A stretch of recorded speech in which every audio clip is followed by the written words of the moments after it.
I think we heard every conceivable point of view and perspective that possibly could be offered on the subject matter of nuclear energy, nuclear power, seismic safety, the fate and future of our planet, our capacity to deliver on our promotion and promises of renewables in a safe, reliable way, the different ideological perspectives of just vehemence against nuclear, the ideological perspective that it is the solution, and the like. We started this process publicly, at least, in December of last year. And there were some public statements that were made by the Commission. I made some that my sense was, and good people can disagree with this, that this plant was inevitably going to be shut down for various reasons. That was my sense. I could be wrong, but that was my sense of looking at the tea leaves, looking at the regulatory environment out there, looking at all the various agencies that PG&E and others need to check off over the course of the next few years, state, local, federal agencies and the like. And that if that were the case, let us not make the mistakes we made at San Onofre. Let's not fail to plan. Let's have a conversation now about what that means to the workforce, what that means to community, what that means to our efforts to provide alternative energy sources at a competitive price. And that was the discussion that unfolded over the course of the next few months. Yes, many private meetings, God forbid. Welcome to my office anytime to have those. I had dozens of them with lots of you. Folks in the environmental community, folks in PG&E, you name it. Everyone seemed to attach themselves to these conversations. No secrets here, no one hiding here. Hardly negotiations, but conversations, important conversations about can we deliver on a bridge on these renewables. I mean, I have that legitimate question as well. Can we do it? Can that be done in 10 years? Some folks said, no, it absolutely could be done in a few months. I mean, I'm not kidding. I had folks saying there, oh, we can do it today. Okay. And they say, oh, I've got a book I wrote, not just the books here that prove it. I mean, I had folks, a lot of smart folks out there that certain points of view, and sort of the point of the chair that we have to unpack all these things. We had a public meeting again.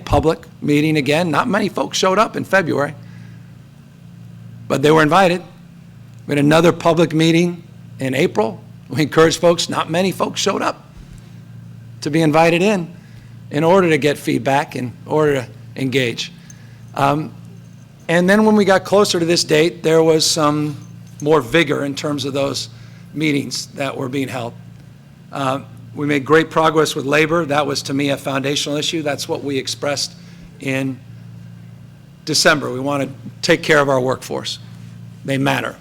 And you brought that home to me, with all those kids that showed up, reminding me it's not just about the individuals that are employed, it's about their families. And you did that again today. I had folks out there, a former mayor of San Francisco, trust me, seismic issues are front and center in terms of my consciousness. Out there regaling me with all the latest evidence on all these new seismic concerns, that are not insignificant concerns. I mean, this is not the preeminent site if you are concerned about seismic safety. And then we started having the environmental conversations. No one's hiding anything. No one was trying to, people were just trying in good faith to see if we can make this thing happen and try to bring people together. And then the deal was announced, a deal that on the surface was unbelievably well received. I mean, Bernie Sanders himself tweeted, this is a model for the nation. Some of the most prominent progressives celebrating this deal, not just hard-headed conservatives. It was a cross-section of folks that thought this had some merits. But then we come back to the question at hand here today. And what is our scope? I mean, I think there's a bit of a mythology that the State Lands Commission could determine the fate and future of this plant. We're not being asked to shut it down today, nor do we have the power to do that. Even if we have the power to indulge in an environmental review, I thought an interesting comment. Environmental reviews are used usually to delay things, not necessarily fast-track thing. I thought that was an interesting comment from representatives of the Bay Area Council. Because one thing I know intimately is these environmental reviews never go as fast and as cleanly as you expect. There'll be folks litigating these things and relitigating them, and these things could last forever. Meanwhile, we're not having this kind of collaboration that I think we have the opportunity to have that was presented here today. Look, I'm long-windedly expressing a process here of consideration and sort of getting to the point at hand. San Onofre was a disaster. It increased wholesale energy costs, it hurt working folks, it hurt the economy, and it increased greenhouse gas emissions. All objective facts. Germany's been a disaster. Shutting down 8 nuclear plants precipitously. They've increased their greenhouse gas emissions. They've bought more coal. They're over 50% in their electrical portfolio with coal. That's not a solution either. So I'm not ideologically opposed to nuclear. I'm good friends with Stuart Brand. He sat me there in Sausalito regaling me about the merits of nuclear. But I'm just trying to do my best here as a member of this commission to try to process this in a way that can service the community, service labor, and service the environment. And I think our staff, and this is my final point, has done a very good job. And I get a little defensive, and it's not because we're part of the establishment or something, all that stuff. I admire this staff. It's one of the best environmental staffs in the country. And I rely on them. And I honor them and respect their integrity. And they've guided us through with some thoughts on this that like the chair, I'm inclined to support.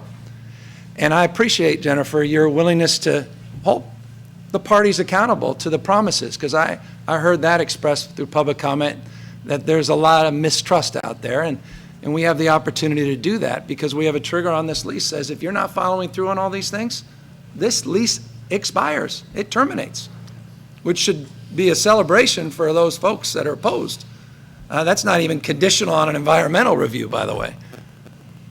That's just termination if a lot of things don't occur.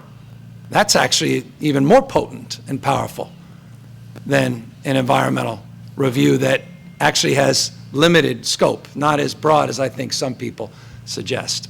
So I just want to say I appreciate the work of the staff. I appreciate the comments of the chair and her hard work on this. I admire labor willing to step into this debate because I know how difficult it is for the workforce down there. I admire the public testimony about the impact in the community around schools and public safety and how we have to be cognizant of that. And it's the old plan, old adage, right? If you fail to plan, you're planning on fail. And I think this will provide a bridge where that San Onofre was a ditch.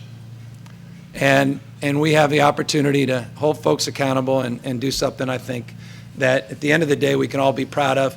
But please, folks, don't accuse this commission of, it's on your watch and you won't be able to sleep at night. That kind of rhetoric, that's divisive rhetoric.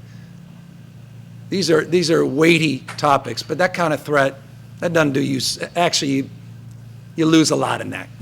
I think some of those folks, you're better than that. We take this very, very seriously.